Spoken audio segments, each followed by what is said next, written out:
ગુજરાતની અંદર સંગઠન અને મંત્રીમંડળની અંદર મોટા ફેરફારો થઈ શકે છે એવું જાણવા મળ્યું છે।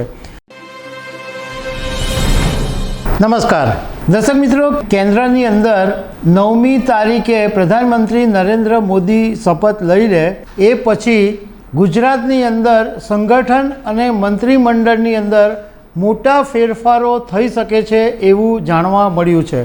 તો એના વિશે હું તમારી સાથે વાત કરીશ। મારું નામ રાજેશ શાહ છે અને તમે જોઈ રહ્યા છો ખબરછે.com।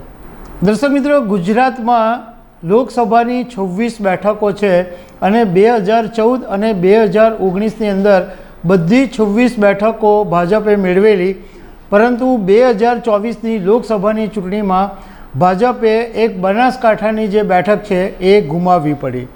હવે એવું જાણવા મળ્યું છે કે કેન્દ્રમાં એક વખત એનડીએ સરકાર બની જાય અને પ્રધાનમંત્રી નરેન્દ્ર મોદી શપથ લઈ લે એ પછી ગુજરાતમાં મોટા ફેરફારોની શક્યતા છે।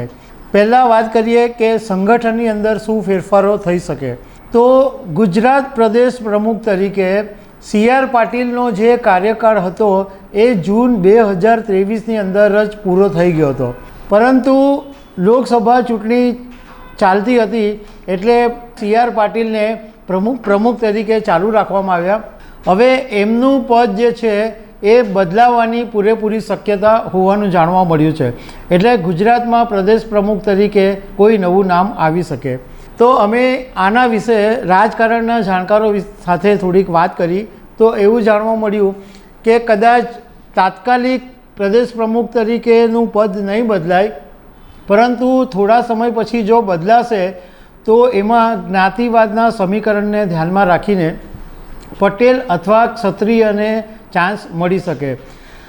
અત્યારે ગુજરાતના રાજકારણની અંદર લોકસભાની ચૂંટણી વખતે જે માહોલ બગડ્યો, ખાસ કરીને દિલીપ સંઘાણી, નારણ કાછડિયા, CR પાટીલ, આ બધાની વચ્ચે જે એક વિવાદ ઊભો થયો હતો ઇફકોની ચૂંટણીને લઈને, આ બધી બાબતોનું પણ ધ્યાનમાં રાખવામાં આવશે। પરસોત્તમ રૂપાલાના નિવેદનને કારણે ક્ષત્રિય આંદોલન થયું, એ મુદ્દો પણ હજુ ઉછળેલો છે। તો આ બધા મુદ્દાઓને ધ્યાનમાં રાખીને ભાજપ નિર્ણય લેશે।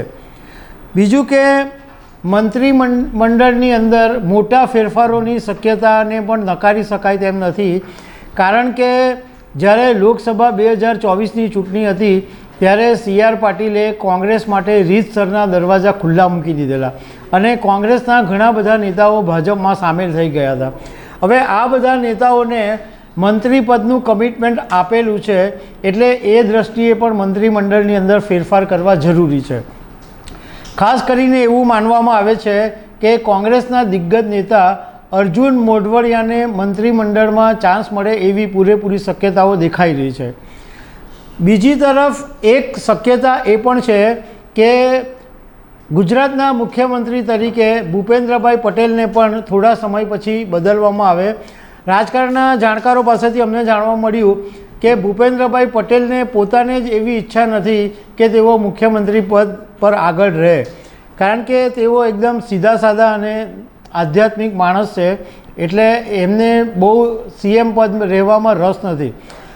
તો આ વખતે જો મુખ્યમંત્રી પદની વાત આવે તો દક્ષિણ ગુજરાતનો નંબર લાગી શકે એવું રાજકારણના જાણકારોનું કહેવું છે, કારણ કે છેલ્લા તમે લગભગ 35 વર્ષથી જુઓ તો દક્ષિણ ગુજરાતને અન્યાય જ થયો છે। ભાજપ જ્યારથી સત્તામાં આવ્યું, એટલે એમ માનો કે 1995થી ભાજપ ગુજરાતમાં સત્તામાં છે અને 30 વર્ષ થઈ ગયા, પણ દક્ષિણ ગુજરાતને કોઈ આ એક મહત્ત્વનું સ્થાન નથી મળ્યું। ખાલી આ વખતે એક પ્રદેશ પ્રમુખ તરીકે CR પાટીલને સ્થાન મળેલું અને એમણે પોતાની જે જવાબદારી છે બહુ સારી રીતના નિભાવી અને ગુજરાત વિધાનસભામાં 156 સીટ મેળવીને આપી અને લોકસભામાં પણ 25 બેઠકો એમણે મેળવીને આપી।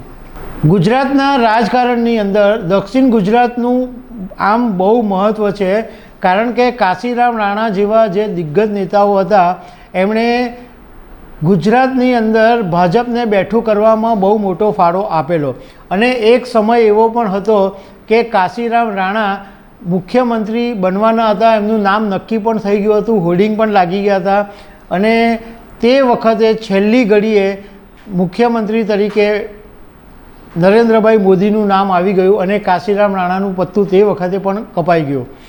આમ જોવા જઈએ તો દક્ષિણ ગુજરાતમાં છેલ્લા 45 વર્ષની અંદર કોઈ મુખ્યમંત્રી નથી બન્યા.